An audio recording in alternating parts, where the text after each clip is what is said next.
ఒక ఆయన ఎప్పుడూ కూడా ఎవరైనా పెద్దలు ఏదైనా భవిష్యద్వాణి చెప్తే ఒప్పుకునేవాడు కాదు. రోజున ఊళ్ళోకి వచ్చాడు భవిష్యద్వాణి చెప్పి ఆయన అందరూ వెళ్లి చెప్పించుకుంటున్నారు. ఈయన ఎవరి మాట నమ్మడండి అన్నారు. ఆయన అన్నాడు ఆ భవిష్యద్వాణి చెప్పి ఆయన రేపు మిట్ట మధ్యాహ్నం 12 గంటలకి నువ్వు పాయసం తింటావు అన్నాడు. ఈడు అన్నాడు కాబట్టి అది అబద్ధం అవ్వాలని ఆయన ఊరు విడిచిపెట్టి అరణ్యంలోకి వెళ్ళిపోయాడు. ఇప్పుడు ఎలా తింటాను నేను పాయసం? ఈయన వెళ్లి ఓ చెట్టు కింద కూర్చున్నాడు. 11:30 అయింది. అటుగా వెడుతున్న బాటసారులందరూ మూటలు విప్పుకుని అన్నాలు తిందామని కూర్చున్నారు. కూర్చునేసరికి 11:12 అయింది. ఇంకా వాళ్ళు నోట్లో ముద్ద పెట్టుకుందాం అనుకుంటున్నారు.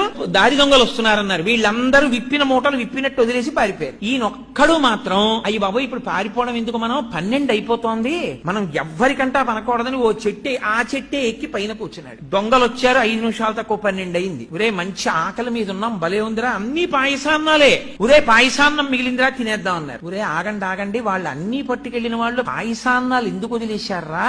మన్ని మట్టు పెట్టడానికి ఇందులో విషం కలిపి ఉంటారు, ఇక్కడ ఎవరైనా ఉన్నాడేమో చూడండి, ముందు వాడికి పెట్టి చూద్దాం అన్నారు. ఖచ్చితంగా 12 అయింది. వాడిని దింపి నోట్లో పెట్టారు పాయసం. ఎందుకని వాడు పాయసం తప్ప ఏదైనా పెట్టండి, నేను తిన్న పాయసం తప్ప ఏదైనా పెట్టండి అంటున్నాడు. వీడికే పెట్టాలరా పాయసం అని ఖచ్చితంగా 12 పాయసం పెట్టారు. కాబట్టి కర్మవశమున భవమృతి కారణములు చేసుకున్న వాడికి చేసుకున్నంత మహదేవా.